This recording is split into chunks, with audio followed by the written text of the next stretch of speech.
Et cette tactique a prouvé son efficacité. L'objectif principal de la première étape était de réduire l'infrastructure militaire à néant. La Russie doit établir maintenant un contrôle total sur le Donbass et sur l'Ukraine méridionale, avant tout pour sécuriser la Crimée et se garantir une voie terrestre vers la péninsule. J'estime que la Russie avance de façon réfléchie, avec maturité. Il me semble qu'un dirigeant russe a dit qu'il n'était pas limité dans le temps, ce qui veut dire qu'il ne cherche pas à obtenir artificiellement une victoire pour juillet ou pour août. On peut se poser la question, la Russie peut-elle parvenir à ses objectifs militaires stratégiques avec les forces qu'elle emploie aujourd'hui? Certains pensent que c'est impossible, mais la seule chose qui compte, c'est l'opinion des militaires russes et du gouvernement russe. S'ils considèrent que c'est possible et que les militaires continuent à agir comme ils le font maintenant, cette guerre se poursuivra probablement tout l'été et se terminera par une victoire stratégique de la Russie. Pour la Russie, ce conflit a le statut d'opération militaire spéciale, ce qui veut dire que les opérations militaires sont menées avec des moyens considérablement réduits.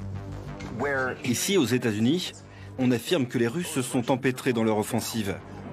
Que les Russes avancent plus lentement, qu'on ne s'y attendait, parce que les Ukrainiens se battent avec ardeur.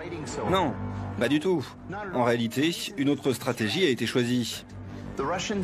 Les Russes l'ont dit dès le début, ils veulent éviter de faire trop de victimes dans la population civile. Leur but, leur politique, n'est pas d'anéantir l'infrastructure de l'Ukraine. Les bâtiments civils ne sont pas leur objectif. Nous ne considérons pas l'Ukraine comme un quasi-ennemi. Nous ne considérons pas les Ukrainiens comme une population hostile. C'est pourquoi nous sommes largement limités dans l'emploi de notre armement, de l'armement lourd notamment.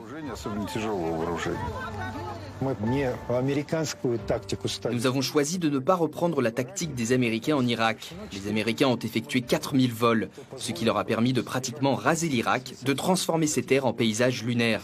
Les troupes terrestres ne sont montées à l'attaque qu'après. Ce n'est pas ce que nous faisons. Nous pouvons employer des TU-22, des TU-95 et raser les grandes villes, aussi bien Kiev que Kharkov.